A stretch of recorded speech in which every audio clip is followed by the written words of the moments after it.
I'm Doug Walker, And I'm Rob Walker, and we still don't have microphones. but the show must go on. This is Sibling Rivalry.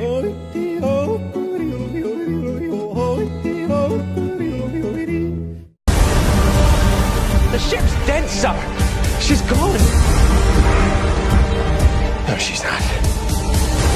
No ship should go down without her captain. The alternate adventures of the USS Enterprise continue in Star Trek Into Darkness.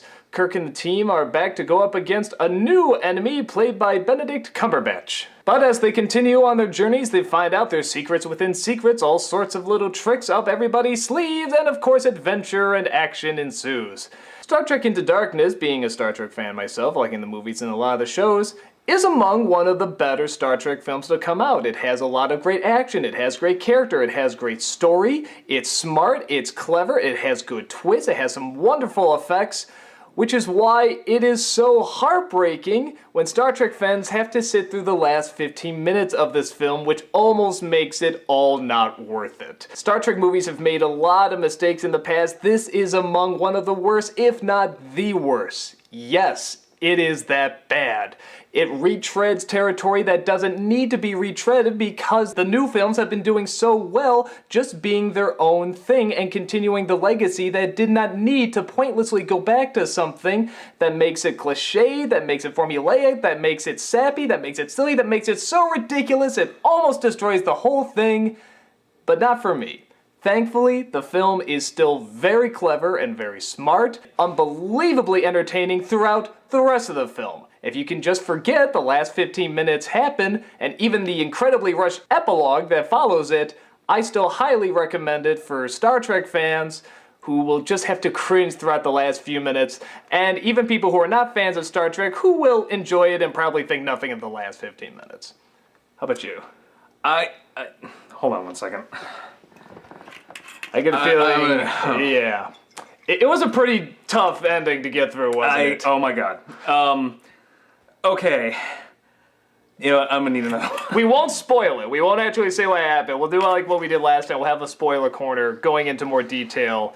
So we will not ruin it. I need here. a couple of swigs because I feel like I'm gonna be like kicking my own kid or kicking a puppy or something. Like, I have to hurt something I love because it's like a baseball game and it's like watching your home team, they're just battling for their lives, and they're playing flawlessly and perfectly, and you're like, we got this, 1 inning left to go, we got it, and then they blow it. And it was such a great film up until that point, which is why I just hate having to slap it around, because a team that should have known better. A team that I think didn't have confidence in itself at the end. It had, and it needed that confidence they had throughout the rest of the movie because it was doing so great. It had a fantastic villain, good character development. It had a number of role reversals, switching roles around from what happened in the original series. There's an interesting political subtext. We're finally getting to the core of the matter, which is Starfleet a military organization, or is it sort of a political peacekeeping force? With both these films, it seems to be that they get so much of it well done, and they keep so much of it, in my opinion, very true to Star Trek, because I think they do capture these characters and they put them on new journeys and put them in different Which was always the environments. key to Star Trek, was the characters. But there always seems to be one major flaw in each of them. With this one, it's the ending. With the first one, it's the villain. Yeah, the first one, we plan. so traded up on villains this time. The villain's wonderful in this. Eric Bana as Nero. Okay, I love Nero only because of how cheesy it is. Hi, Christopher, I'm Nero.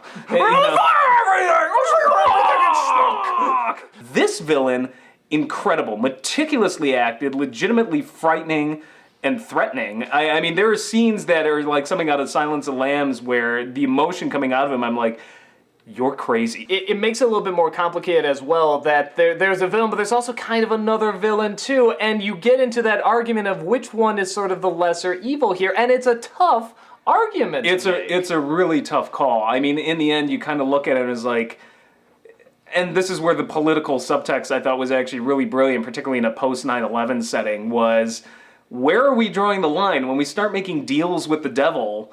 You know, and at what point, you know, are we the villains? Can we distinguish anymore? Is it a thin gray line? And what I like about this too is that everything in Star Trek, particularly when they deal with like the Starfleet elements, everything is, by the book, and of course Kirk always goes against the book, but he's always shunned for it. Now you sort of see Starfleet going against the book and being quiet. Nobody's supposed to know about this. We're actually doing something illegal. Yeah, because Pike and the rest are yelling at Kirk at the beginning for breaking the rules. And, this starts to become an interesting thing that happens in the movie. It was like, is Starfleet always on the level here? It's a good moral dilemma between Kirk and Starfleet. Well, another interesting thing is, like, once I started getting feedback from people who saw it, some things are just glossed over. Like, Kirk does something stupid in the beginning and he violates Starfleet regulations. I'm like, do you not watch the original series? I thought the introduction, which was sloppily handled from an action perspective, it was very Raiders of the Lost Ark, really was not that out of place, though, in the grand sort of Star Trek lore. It comes down to a moral, ethical dilemma. And the basics of it is... And it comes back later. And it comes dilemma does come later, back. which was brilliant. It's the question he has. Is like, I can do something right, but it's breaking the rules. And, like, I've seen complaints. It's like, well, he's still immature. I'm like... Not really. He's immature, in my opinion, in the fact that he's not considering the ramifications for his crew, which is a lesson he learns during this movie, which I think is part of his maturing process. But it's not as immature because what he's doing from what he feels is right in his heart, as this is a moral, right, just choice I'm making to save a number of people. His issue, as always, is that he doesn't always think it through, and as Pike says, it's like, you get saved sometimes by dumb luck. I was worried when they started off with that. I was like, are we going to regress these characters? Because I'm going to be pissed. I'm like, no, actually they didn't. It seems like it sort of picked up where it left off. I'm like, okay, he still has some immaturity, but now it's being molded into something like, I believe that, Starfleet should be doing something that's morally right, and I'm going to break the rules because I feel like Starfleet's not accounting for things like this. And there's no right or wrong answer to that, which is the brilliance of that opening. I can see it either way. I'm like, I can make an argument that Kirk is dead wrong, and I can make an argument like, no, maybe he's right. Well, and what I like about Star Trek in general is that it seems to, especially recently, it seems to like to take extremes that characters like to take, and it likes to question those extremes, very much just not even right or wrong, just by the book, or, Kirk's not always right, Starfleet's not always right, Spock's not always right, and is trying to find that balance, and it's all of them interacting off each other, which, again, I think is why it's so strong with the characters, because they all are such extremes. The Vulcan is extreme logic, and Kirk is extreme rule breaker, and risk taker, and ethical, and human. Somebody was like, well, the characters in the Abrams one are all just cardboard cutouts and cliched and, like, cartoon characters. I disagree. In my opinion, Star Trek started off as stereotypes. It did. And I think they have evolved. There are two characters in the original Trek I think got around that early on, whether by accident or writing or acting, and that is Nichols as Uhura and Takei as Sulu. Outside of him fencing and a couple of goofy things, they came off with a lot of dignity. I think they're confusing the fact that it has youthful energy and action sequences. Agreed, not always directed well.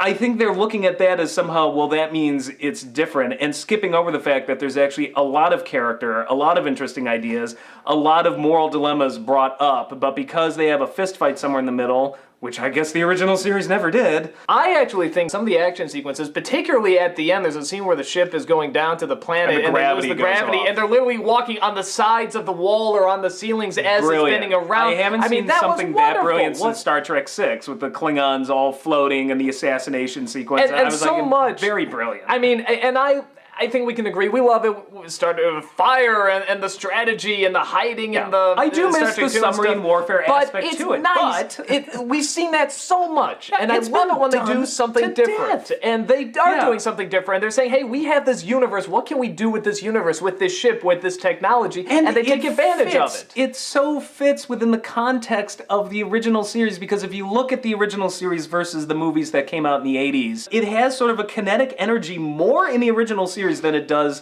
later. Later became more in the Nicholas Myers mold of submarine warfare. These are slow ships moving. The original series, when the ship's in warp, it always looked kind of silly. It's and it's zooming, and they managed to capture that with modern special effects and give it that youthful energy back. And if there's one other thing that I really want to give Abrams and his special effects team and his storyboard artists and everything credit, and thank God for this, it's the fact that they understood another key thing about Trek is that the Enterprise is a character. And whenever you see the ship in the beginning of this movie, when the ship launches, when the ship is in trouble, it has a weight, it has a character, you feel like it's really there, and the best Trek films always did that. The last thing I'll bring up before we should probably start wrapping it up here is that you were talking about a lot of the people didn't like how young everybody was. And I'll admit, when I heard they were doing this reboot and I saw the pictures of the cast, I was skeptical too, but I have to give credit. They picked good young actors, and the same thing with the villain. They picked a good younger actor to do this, and they earn it. I remember a good scene from every one of the main Star Trek cast, and that's really tough and I've really had some impressive. people complain me, oh, well, Scotty was just embarrassing.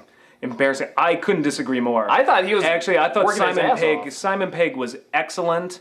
And the scenes get emotional near the end, and honestly, the only time I choked up was with Simon Pegg. As Star Trek fans, we really love this movie up until the last 15 minutes. I'd say if you're not a Star Trek fan, you probably just find like a fun little adventure. Honestly, if you've not seen much of, if you've seen nothing of Star Trek except the first Abrams film, you'll probably like it. All of the space battles were interesting. Before the ending, all of the major space set pieces and what they do were original. The comedy worked really well, I thought. Most good Trek films have some aspect of comedy, which is nice. If you're just like, I couldn't stand the ending, it ruined the whole movie for me, I totally get that. I don't know if it did for me, but I completely understand where you're coming from. But I think, regardless, there's a lot to appreciate and a lot to recommend in it. So take that for what it's worth. I'm Spock. And I'm not. We'll see you next time. Take care.